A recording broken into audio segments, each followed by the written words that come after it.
दोस्तों वेलकम है आपका मेरे चैनल सोहेल रिएक्शन वाला पर। मैं हूं आपका होस्ट एंड दोस्त सोहेल। दोस्तों आज की वीडियो में हम इस्लाम के एक ऐसे योद्धा यानी मर्द मुजाहिद के बारे में बात करेंगे जिन्होंने अपनी ज़िंदगी में एक भी जंग नहीं हारी और इस्लाम कबूल करने से पहले वो मुस्लिमों के खिलाफ थे, मुस्लिमों के खिलाफ जंग करी और उन्होंने जब इस्लाम कबूल किया तो इस्लाम के लिए उन्होंने कई जंगें लड़ी जिसमें उन्होंने एक भी शिकस्त नहीं खाई। तो दोस्तों इन्हीं योद्धा के बारे में आज बात करेंगे। तो दोस्तों बिना अवकाश के शुरू करते हैं वीडियो।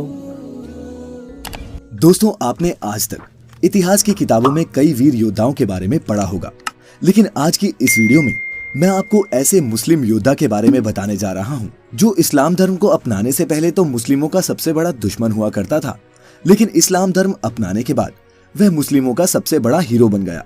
इतना ही नहीं, उसने इस्लाम धर्म के पैगंबर मोहम्मद से अल्लाह की तलवार का दर्जा भी अर्जित किया। कौन था ये योद्धा और क्या थी इसकी कहानी, आइए जानते हैं आज की इस वीडियो में। नमस्कार दोस्तों और स्वागत है आप सभी का द मिस्टिकल लैंड की इस नई वीडियो में। जिस योद्धा के बारे में आज मैं आपको बताने जा रहा हूं उनका नाम है खालिद इब्न अल वालिद।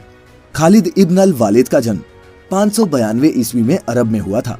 जन्म से खालिद मुस्लिम नहीं थे। 36 वर्ष की उम्र तक खालिद इब्न अल वालिद इस्लाम के घोर दुश्मन थे। इसकी वजह ये थी कि उस दौर में मुस्लिम लड़ाकों को उहुद में हार का सामना करना पड़ा था।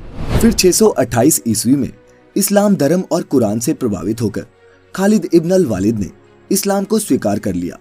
वह मोहम्मद पैगंबर के पहले कुछ साथियों में से एक थे। इसके बाद खालिद अल इब्न वालिद ने मुस्लिमों के लिए सैकड़ों युद्ध लड़े और लगभग सभी युद्धों का परिणाम मुस्लिमों के पक्ष में रहा। इस्लाम धर्म अपनाने के बाद वालिद ने मुस्लिमों के लिए कई बार हार या फिर नजदीकी जीत को शानदार जीत में बदलने का काम किया। ऐसा भी माना जाता है कि पैगंबर मोहम्मद ने खुद उन्हें अल्लाह की तलवार का नाम देकर सम्मानित भी किया था।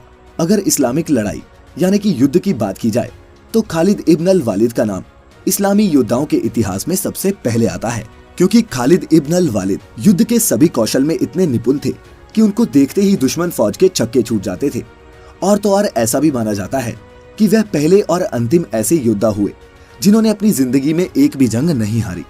खालिद इब्न अल वालिद के रण कौशल को देखते हुए उन्हें 632 ईस्वी में इस्लामिक सेना का कमांडर इन चीफ बनाया गया। कमांडर इन चीफ बनने से पहले खालिद ने 629 ईस्वी में एक छोटी सी मुस्लिम फौज के साथ उस समय की सबसे बड़ी फौज रोमन सेना को हराया था।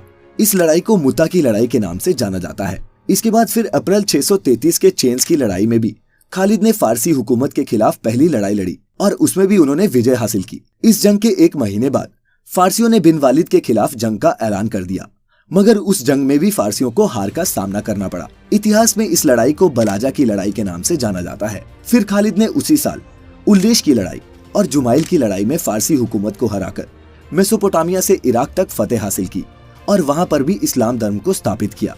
फिर 634 ईस्वी में खालिद इब्न अल वालिद ने बूसरा की लड़ाई में रोमन और ईसाई अरबों की एक सबसे बड़ी फौज को हराकर सीरिया के छोटे से शहर बोसरा पर कब्जा किया।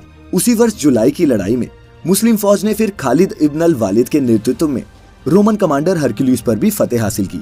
इतनी जंगें जीतने के बाद खालिद की बहादुरी के किस्से मशहूर हो चुके थे। जब भी कोई जंग होती और दुश्मन को पता चलता कि खालिद इस जंग में शामिल होगा तो दुश्मन कांपने लगते। इसी तरह 637 ईस्वी तक खालिद इब्न अल वालिद ने कई देशों और सेनाओं को हराकर वहां इस्लाम धर्म की स्थापना की।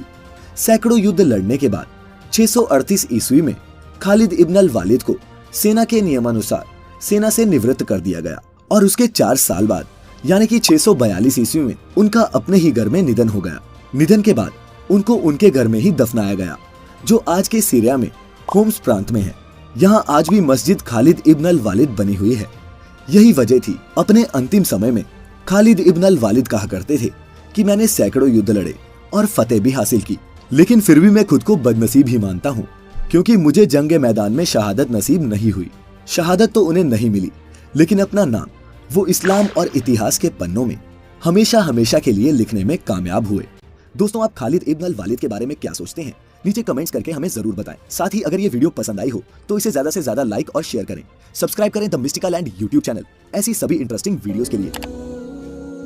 तो दोस्तों जैसा कि हमने इस वीडियो में देखा कि इस्लाम के एक सबसे बड़े योद्धा यानी मर्द मुजाहिद हजरत खालिद बिन वलीद रज़ियल्लाहु अन्हु, जो कि इस्लाम न कबूल करने से पहले इस्लाम के सबसे बड़े दुश्मन थे और जब उन्होंने इस्लाम कबूल किया तो उन्होंने इस्लाम के लिए कई जंगें लड़ी, जिसमें उन्हें हर जंग में फतेह हासिल हुई और उन्होंने एक भी जंग में शिकस्त नहीं खाई। और उनकी एक ख्वाहिश भी थी कि उनको जंग में शहादत मिले, लेकिन ऐसा नहीं हुआ। तो दोस्तों, ये थी हज़रत खालिद बिन वलीद रज़ियल्लाहु अन्हु का वाक़या।